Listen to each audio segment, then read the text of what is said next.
वर्तमान में पूरी तरीके से क्रांति के लिए अनुकूल परिस्थितियां हैं। अनुकूल परिस्थिति होने के बावजूद क्रांति नहीं होती। हमारे महापुरुष सोचते थे हमारा समाज पढ़ लिख जाएगा, पढ़ लिखने के बाद में अपने समाज का नेतृत्व करेगा, और आज सारी परिस्थितियां अनुकूल है क्रांति के, फिर भी क्रांति नहीं हो रही है। और हम हमारा समाज एक निराशा के भाव में जा रहा है। खासतौर से पिछले 2014 के बाद से अगर देखें तो ये ऐसा दिखाई दे रहा है जो पढ़ा लिखा बुद्धिजीवी वर्ग है उसके अंदर निराशा पैदा हो रही कि अब कुछ बचने वाला नहीं, अब सब कुछ खत्म हो गया। और जो गांव देहात में लोग हैं उनके पास इस बात का एहसास नहीं है कि क्या हो रहा है क्या नहीं हो रहा है, उस ये सोच मान चल रहे जो कुछ कर रहा है ऊपर वाला कर रहा है, आगे सही हो जाएगा। ये जो परिस्थिति निर्माण हुई है इसकी वजह है क्योंकि हमने समाज का नेतृत्व स्वीकार नहीं किया और ये जिम्मेदारी उन कम पढ़े लिखे लोगों के ऊपर छोड़ दिया। 26 जनवरी 1950 को बाबा साहब अम्बेडकर की जो उम्र थी वो 59 ईयर की थी, 59 साल। 59 साल के व्यक्ति को किसी भी रिजर्वेशन की आवश्यकता नहीं थी और उस समय तक 5-5 नौकरियां वो छोड़ चुके थे। जो व्यक्ति 5-5 नौकरियां छोड़ चुका उसको आरक्षण की क्या जरूरत है? वो चाहते यूके में रह जाते, वो चाहते यूएसए में रह जाते, हाथों हाथ उनको लेने वाले लोग थे, बावजूद उनके उन्होंने भारत में रहना पसंद किया क्योंकि जानते थे हमारे लाखों करोड़ों लोग वो पीड़ित है, गुलाम है, वो बीमार है, उनका इलाज करना मेरी जिम्मेदारी है, जिसके लिए मेरा निर्माण किया गया वो मैं काम करूंगा। उसके लिए सारी कुर्बानियां उन्होंने दिया और भारत में रहे। इसके पीछे का बैकग्राउंड हमको जानने और समझने की जरूरत है। बैकग्राउंड को समझ में आएगा कि बुद्धिजीवी वर्ग का क्यों निर्माण कर रहे और बाबा साहब अम्बेडकर ऐसा क्यों कर रहे हैं। आधुनिक भारत में राष्ट्रपिता ज्योतिराव फुले को माना जाता है कि वहां से मूल निवासी बहुजनों का आंदोलन शुरू हुआ। वो जो आंदोलन शुरू हुआ उस आंदोलन को शुरू होने के पीछे कारण है राष्ट्रपिता ज्योतिराव फुले 7वीं क्लास में जब पढ़ रहे थे उनके ब्राह्मण दोस्त ने उनको अपनी शादी में इनवाइट किया और ज्योतिराव फुले जब पढ़ने गए उनका मित्र बना वो ब्राह्मण। पढ़ने जाने का जो अवसर आया वो अवसर भी अंग्रेजों की वजह से आया। अंग्रेजों ने भी शर्त के आधार पर दिया। तो शर्त क्या थी? 1 जनवरी 1818 को जब भीमा कोरे गांव में युद्ध हुआ पेशवाओं के बीच में और मूल निवासी बहुजन योद्धाओं के बीच में, उससे पहले शर्त रखी थी कि हम लोगों को आप हक अधिकार दोगे, हम लोगों को पढ़ने लिखने का अधिकार दोगे। सेना में भर्ती किया तो शस्त्र भी आया और उनके पास अर्थ भी आया। यही वजह थी उनको पढ़ने लिखने का मौका मिला। अगर राष्ट्रपिता ज्योतिराव फुले को पढ़ने का मौका मिला तो उनके साथ में जो उनका ब्राह्मण दोस्त था उसने शादी में इनवाइट किया। जब शादी में गए वहां पर उनका अपमान किया गया। उस अपमान की वजह से ज्योतिराव फुले जब अपने घर में गए और अपने पिताजी को पूछा कि मैं भी पढ़ा लिखा हूं, मेरा बैचमेट था, उसकी शादी में गया था, उसने इनवाइट किया था, वहां पर मुझे अपमानित करके निकाल दिया गया कि ये शूद्र ब्राह्मणों की शादी में कैसे आ गया। वो जो अपमान हुआ उसकी वजह से ज्योतिराव फुले दुखित होकर अपने पिताजी को पूछ रहे। उन्होंने बोला ज्योति तू इस चक्कर में ना पड़, तुझे अपने पैतृक धंधे को करना चाहिए और ये सब कुछ व्यवस्था की वजह से हो रहा है, इस चक्कर में नहीं पड़ना चाहिए। इस बात को पकड़ा उन्होंने, विचार मग्न थे, विचार कर रहे थे कि अपमान हुआ, पहले भी अपमान हुआ, व्यवस्था तो पहले से है, आज मेरा हुआ, आने वाले समय में जो पीढ़ी आएगी जब तक व्यवस्था रहेगी तब तक उनका अपमान होता रहेगा। ये विचार कर ही रहे थे। उसी समय कुछ अछूतों लोगों को देखा पेशवाई का अंत होने के बावजूद गांव देहात एरिया में पेशवाई पूरी तरीके से समाप्त नहीं हुई। जैसे अभी भी ब्राह्मणवाद चल रहा भारत में, भारत रिपब्लिक है, डेमोक्रेटिक है, बावजूद इसके ब्राह्मणवाद भारत में है और ब्राह्मण जिंदा है।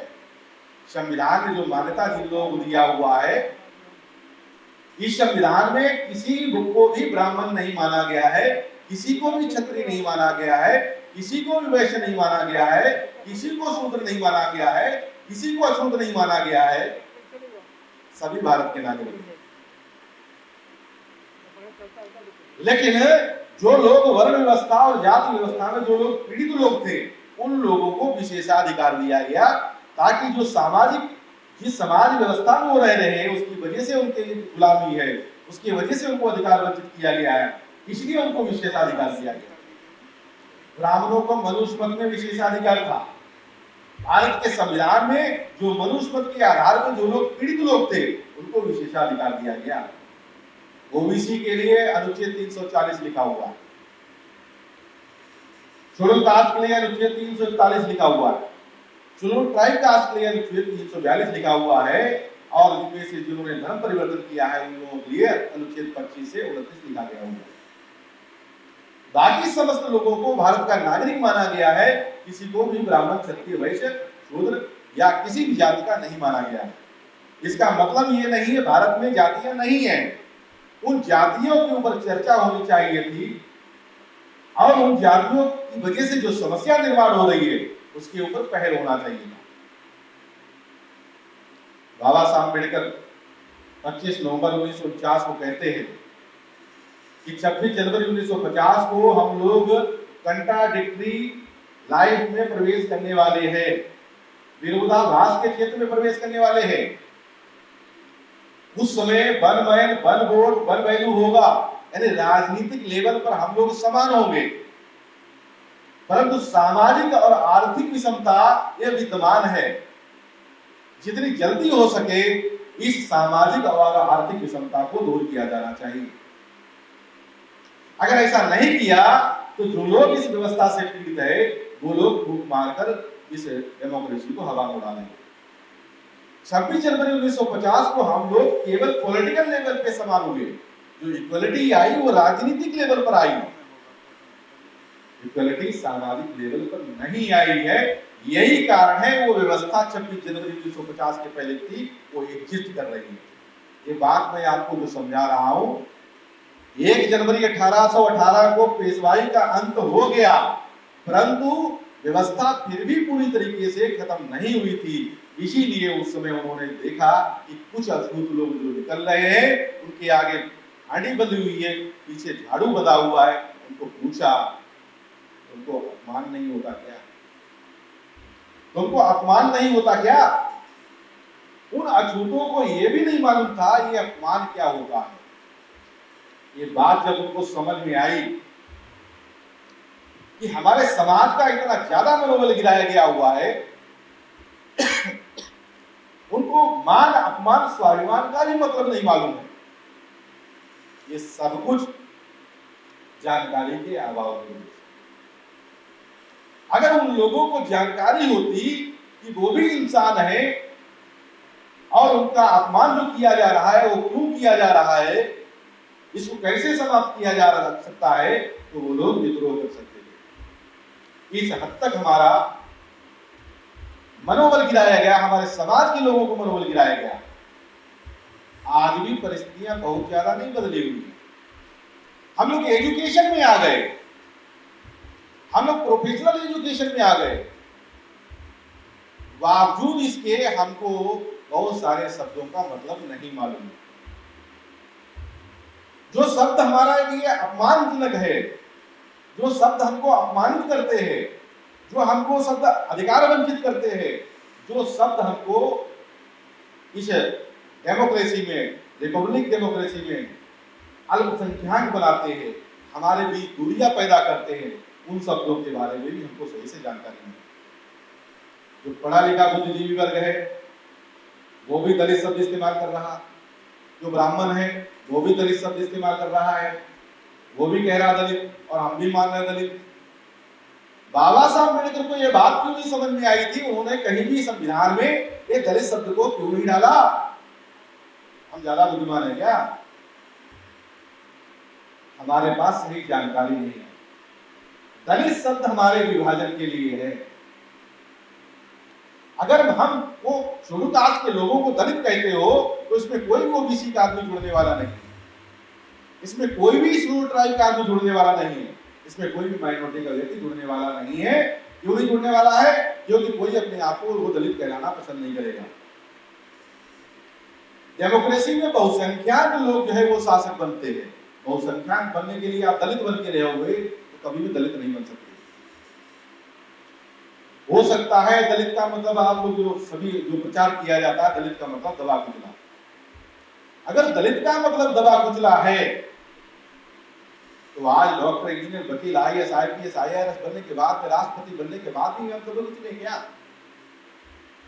ये बात मानने योग्य नहीं है। दबे कुचले का अर्थ है एक छत गिर जाए हम दब जाए, ये तो ये हो गया। एक इशू गिरा दिया जाए हमको दबा दिया जाए। दोनों परिस्थिति में इसमें गर्व करने लायक कुछ भी नहीं है। बेसिकली आज की डेट में वास्तव में अगर दलित शब्द का हम लोग विश्लेषण करें तो यह अपमान करने वाला शब्द है, यह हमको माइनॉरिटी में ले जाने वाला शब्द है। क्योंकि कोई भी डॉक्टर, कोई भी राष्ट्रपति, कोई भी जज, कोई भी इंजीनियर, कोई भी बड़ा अधिकारी, चाहे शासन में है या प्रशासन में या नेता है या मंत्री या संतरी है, वो बिल्कुल भी दलित नहीं हो सकता है। हाँ, उसको वर्तमान में अगर विश्लेषण करना चाहते हैं तो ये किया जा सकता है, जैसा साहू जी महाराज कहते थे कि हमारे समाज में जो नालायक नेता है उनको हम नेता मानते हैं और हमको कत्ल खाने में डाल देते हैं। उन्होंने नालायक शब्द इस्तेमाल किया था। ब्राह्मणों ने नया शब्द गठित कर दिया, अपने समाज को इकट्ठा करने के लिए, अपनी जाति को इकट्ठा करके ब्राह्मणों को खेमे में या शासक वर्ग के खेमे में जो डाल देता है कत्ल खाने में, यानी अपने दल की, दल मतलब समूह, अपने समूह की जो दलाली करने का काम करता है वो दलित है। कोई भी दलित नहीं है। बाबा साहब अम्बेडकर दलित नहीं थे।